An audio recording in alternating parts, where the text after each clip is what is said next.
Pitié, Seigneur, car nous avons péché.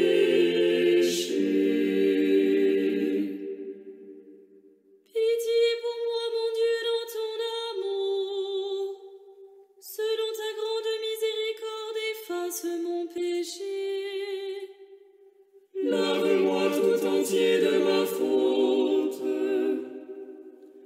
Purifie-moi de mon offense. Oui, je connais mon péché. Ma faute est toujours devant moi.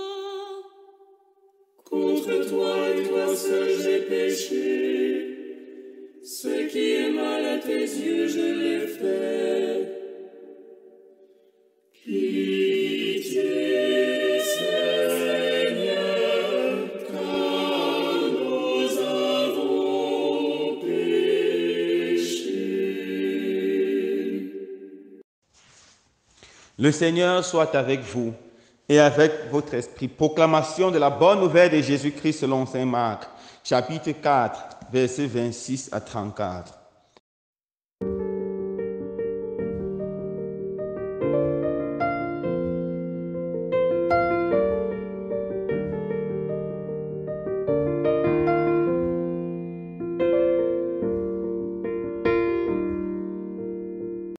En ce temps-là, Jésus disait aux foules, « Il en est du règne de Dieu comme d'un homme qui jette en terre la semence.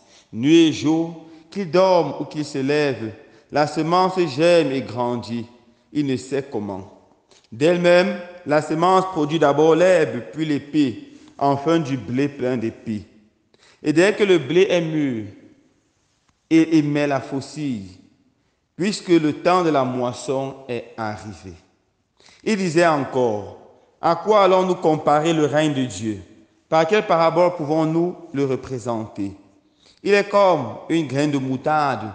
Quand on l'a semée en terre, elle est la plus petite de toutes les semences. Mais quand on l'a semée, elle grandit et dépasse toutes les plantes potagères. Et elle étend de longues branches, si bien que les oiseaux du ciel peuvent faire leur nid à son ombre. » Par de nombreuses paraboles semblables, Jésus leur annonçait la parole, dans la mesure où ils étaient capables de l'entendre.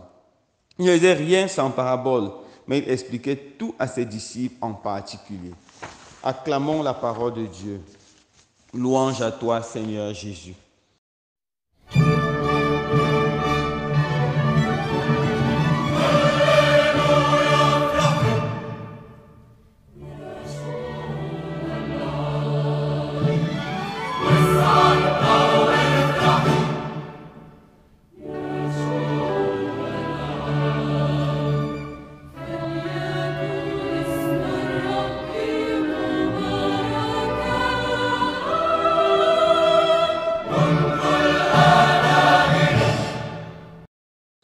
Chers frères et sœurs bien-aimés, dans l'évangile de ce jour, Jésus nous présente deux paraboles pour nous parler du règne de Dieu, du royaume des cieux.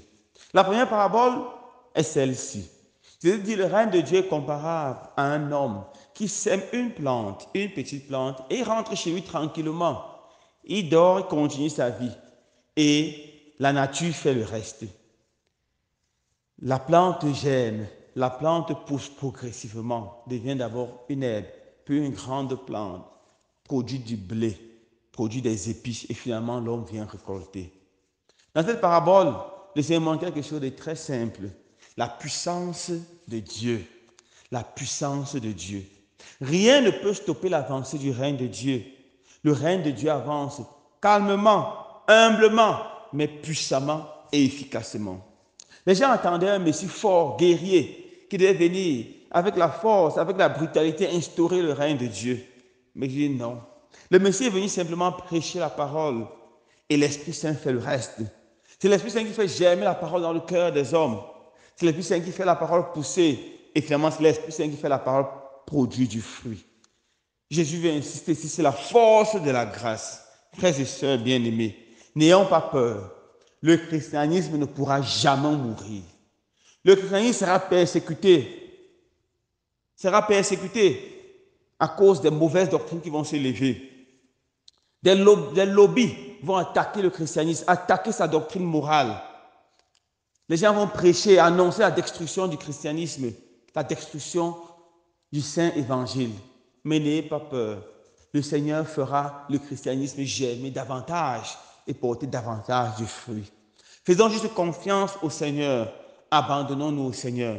Jésus n'est pas venu enseigner une révolution, mais Jésus est venu enseigner un changement profond, patient, mais efficace.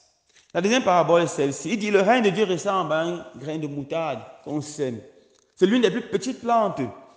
Mais lorsqu'elle est semée, elle pousse, elle grandit. Elle devient une grande plante potagère, la plus grande de toutes les plantes potagères. Elle étend ses racines, elle étend ses branches et beaucoup d'oiseaux viennent construire leur nid et se reposent à son ombre. Il dit, voilà le règne de Dieu. Jésus parle ici là du royaume de Dieu qui commence avec humilité, mais qui grandit et devient quelque chose de géant. Et en fait, c'est comme ça. Regardons un peu le peuple d'Israël. Lorsque ce peuple commençait, quand ils allaient en Égypte, ils étaient 70 personnes, juste 70 personnes. Mais quelques années plus tard, ils étaient tellement nombreux qu'ils ont commencé à faire peur à Pharaon. C'est ça la force, la puissance de Dieu. Regardez l'Église. À la mort de Jésus, l'Église est formée d'une centaine de personnes, une centaine de disciples, avec quelques femmes et 12 apôtres, poltrons, qui se cachaient pour prier dans la chambre haute, jusqu'au jour de la Pentecôte où l'Esprit Saint descend sur eux. Et maintenant, le règne de Dieu a commencé à se répandre dans le monde. Aujourd'hui, le règne de Dieu est dans tous les continents du monde entier. Aujourd'hui, la Bible est le livre le plus traduit du monde entier. Voilà la puissance du règne de Dieu. Et les chrétiens sont comptés en millions et en millions, pour ne pas dire milliards. C'est ça la force du règne de Dieu, qui commence avec humilité, mais qui grandit. Et les branches, ce sont les nombreux fruits que l'Église porte. Et l'Église, frères et sœurs bien-aimés, je vous assure, est première dans beaucoup de domaines.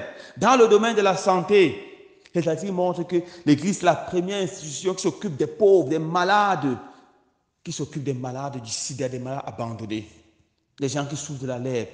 L'Église est première dans beaucoup de sphères, comme la sphère de l'éducation. L'Église possède des centaines, pour ne pas dire des millions d'écoles, d'universités, des lieux de savoir. L'Église est première dans la promotion de l'être humain, dans la promotion de la vie humaine.